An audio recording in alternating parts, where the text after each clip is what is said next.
ओम नमः शिवाय। दोस्तों, सावन के महीने में जब भी शिव की महिमा या शिव के बारे में सुनते हैं तो सुनते ही मन व्यर्थ की चिंता छोड़कर भगवान की भक्ति में डूबने लगता है।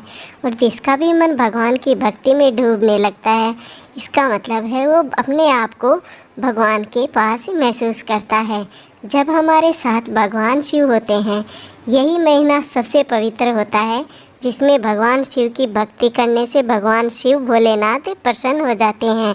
तो चलिए भगवान शिव की महिमा का कुछ वर्णन। जब एक बार सभी देवता आपस में झगड़ने लगे और कहने लगे कि मैं बड़ा हूँ, सबसे पहले मेरी पूजा होनी चाहिए।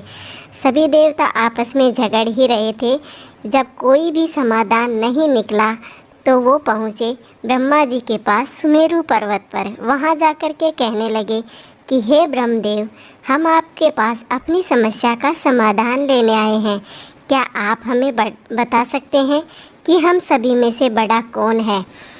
तब ब्रह्मा जी कहते हैं, वो भी अहंकार में डूबे हुए, शिव की भक्ति को जानते हुए और शिव की शक्ति को जानते हुए भी ब्रह्मा जी कहने लगे कि मैं ही सबसे बड़ा हूँ, मैं ही संसार को उत्पन्न करने वाला हूँ, स्वयं प्रभु हूँ, अजन्मा हूँ और मैं ही एकमात्र ईश्वर हूँ। मेरी अनादि भक्ति है, ब्रह्मा घोर निरंजन आत्मा हूँ। मैं ही पर्वत हूँ, मैं ही निर्वत और मूलाधार हूँ, सर्वलीन हूँ, पूर्ण ब्रह्मा हूँ मैं।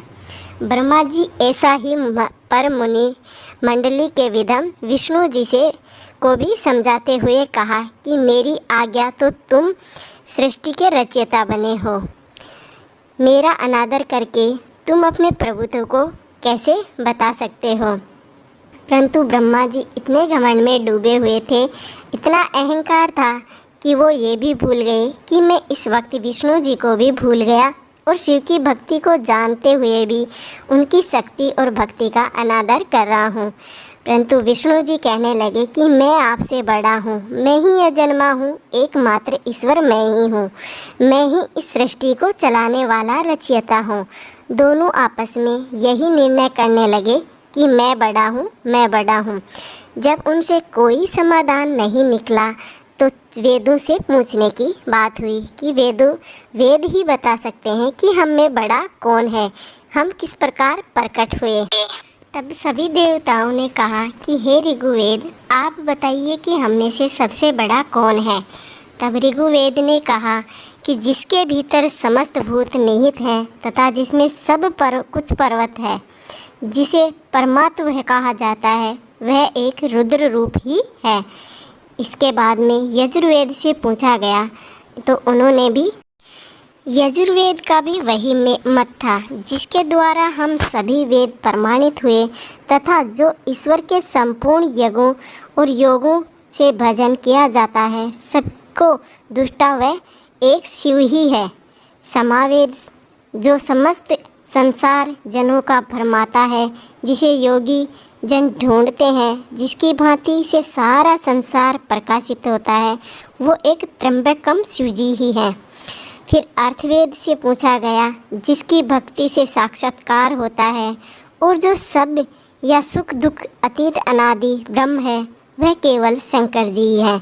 विष्णु ने वेदों के इस कथन का प्रताप बताते हुए नित्य शिव का रमण करने वाले दिगंबर पितवर्ण धूलि धूसरित प्रेमनाथ कुवेटाधारी सर्वा विशिष्ट वर्पनवाही निरसंग शिवजी पर वह ब्रह्मा मानने से इनकार कर दिया। ब्रह्मा विष्णु विवाद को सुनकर ओमकार ने शिवजी की ज्योति नित्य और सनातन पर ब्रह्म बताया, परंतु फिर भी शिव की माया से मोहित। इतना सब गुणगान करने के बाद में भी ब्रह्मा और विष्णु पर शिवजी की ऐसी माया थी कि वो उन्हें बड़ा मानने पर तैयार ही नहीं हो रहे थे। उस समय उन दोनों के मध्य आदि अंत रहित एक ऐसी विशाल ज्योति प्रकट हुई, उसमें ब्रह्मा का पंचम सिर जलने लगा। इतने में त्रिशूलधारी नील लोहित शिव वहाँ प्रकट हुए तो अज्ञानतावश ब्रह्मा उन्हें अपना पुत्र समझकर अपनी शरण में आने को कहने लगे। ब्रह्मा की संपूर्ण बातें सुनकर शिवजी अत्यंत क्रुद्ध हुए और उन्होंने तत्काल भैरव को प्रकट कर उसके ब्रह्मा पर शासन करने का आदेश दिया।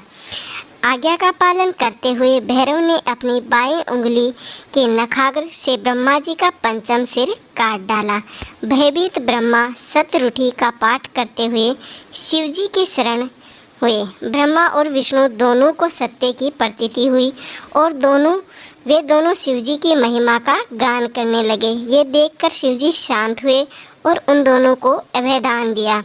इसके उपरांत शिव जी ने उसके भीषण होने के कारण वैभव काल को भी भयभीत करने वाला होने के कारण काल भैरव तथा भक्तों के पाप जो भी भक्तों के पाप होंगे वो उनके भैरव के दर्शन करने से नष्ट हो जाएंगे, ऐसा उन्हें वरदान दिया।